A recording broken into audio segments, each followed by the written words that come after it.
News Malayalam പ്രതിനിധിയെ ആക്ഷേപിച്ച് BJP. നേതാവ് പി.സി. ജോർജ്. നാലാളെ കണ്ട അവന്റെ തലക്ക് ഭ്രാന്താണെന്ന് അറിയത്തില്ല. ന്യൂനപക്ഷങ്ങൾക്കെതിരായ പരാമർശം സംബന്ധിച്ച ചോദ്യമാണ് പി.സി. ജോർജിനെ പ്രകോപിപ്പിച്ചത്. മത്സരരംഗത്ത് സജീവമായി ഇടപെടുകയും പക്ഷെ അതിന് ഒരു പ്രതിസന്ധി ഉണ്ടാകുകയും ചെയ്തു. അതിലൊരു പ്രധാനപ്പെട്ട കാര്യം ഒരു സമുദായം എതിരായി നിന്നു എന്നുള്ളതാണ്. അത് ഒരു വൈകാരികമായ ഒരു പശ്ചാത്തലം തന്നെ ഇവിടെ ഉണ്ടായിരുന്നു. അന്നുള്ള പശ്ചാത്തലം എങ്ങനെയാണ് ഇപ്പോൾ കാണുന്നത്? അതെന്തിനാടാ പന്നി ഇപ്പൊ പറഞ്ഞതല്ല ആവശ്യമില്ലാത്ത കാര്യങ്ങളൊക്കെ ഈ സാറിന് നല്ല ഓർമ്മയാണല്ലോ. കാര്യം ചർച്ച ചെയ്യാൻ പോലും ഞാൻ ആഗ്രഹിക്കുന്നില്ല. അങ്ങനെ പറയരുത്. പറയട നാട്ടുകാരോട്. അത് ചർച്ച ചെയ്യാൻ ആഗ്രഹിക്കുന്നില്ല. ഈ അന്ന് പറഞ്ഞ പ്രസ്താവനകളൊക്കെ അതൊക്കെ പോടെ, നിങ്ങൾക്ക് വേറെ പണിയൊന്നും ഇല്ലടാ. പോയി നിനക്കൊന്നും വേറെ ഒരു പണിയില്ലേ?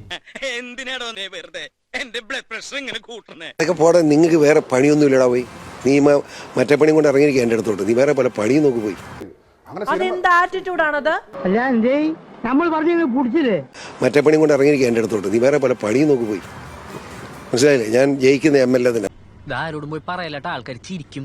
തോൽക്കുന്നതിന് തൊട്ട് മുമ്പ് വരെ ശുഭാപ്തി വിശ്വാസം വളരെ നല്ലതാണ്. മനസ്സിലായില്ലേ? ഞാൻ ജയിക്കുന്ന MLA തന്നെ, ഒരു സംശയം വേണ്ട. പിന്നെ ചെന്നാ മതി, അയാൾക്ക് കയ്യിലായിട്ട് തരും. എനിക്കിനി ജയിക്കണമെങ്കിൽ ഒറ്റ വഴിയേ ഉള്ളൂ. കുടുംബക്ഷേത്രത്തിലേക്ക് ഒരു നേർച്ച നേർന്നേക്ക്, ചിലപ്പോ ഫലിച്ചേക്കും. ഞാൻ ഊളത്തരമൊന്നും എന്നോട് ചോദിക്കരുത്. ഞാൻ പറഞ്ഞു അങ്ങനെ ഊളത്തരല്ല. അത് ഊളത്തരാണ്. അതെങ്ങനെയാണ് നമുക്ക് അങ്ങനെ പറയാൻ പറ്റുന്നത്? ഇത്തരം മുട്ടുമ കൊഞ്ഞെന്നെ കാണിക്കല്ലേ വേണ്ടത്.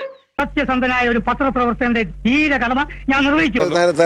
ഞാൻ വൃത്തികെട്ട ചോദ്യം ചോദിക്കാൻ പാടില്ല. മനസ്സിലായോ? പറയരുത്, ഞാൻ പറഞ്ഞത്.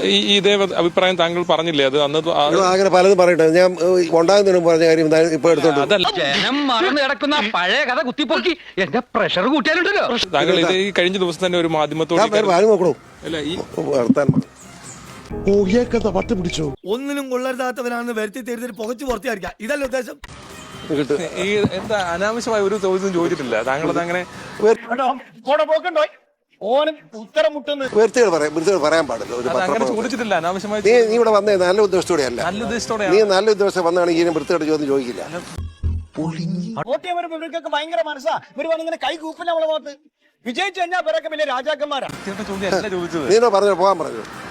എനിക്ക് ഇഷ്ടമില്ല. നിന്നോട് വിടാൻ ഞാൻ ആഗ്രഹിക്കുന്നില്ല. ഓ, അപ്പോഴേക്കും പിണങ്ങിയോ? ഈ കൊച്ചാപ്പക്ക് പിള്ളേരുടെ സ്വഭാവോ? ചില തെണ്ടി പിള്ളേരുടെ ലോകം മുഴുവൻ മറന്നു കിടക്കുന്ന ഒരു കാര്യം നീ ഉടനെ ഒക്കെ എടുത്തോണ്ട് നിനക്കെന്താ? വെറുതെ കഴിഞ്ഞ ആഴ്ച നടന്ന കാര്യങ്ങൾ പറഞ്ഞ് എന്നെ നാറ്റിക്കരുത്. കുടുംബത്തിന് മാനക്കേടുണ്ടാക്കാനും പത്രക്കാർക്ക് കഥകൾ ഉണ്ടാക്കാനും കോമാളി വേഷം കിട്ടി ഇറങ്ങിയിരിക്കുക. സംശയമുണ്ടോ? കഷ്ടാൽ കഷ്ടം.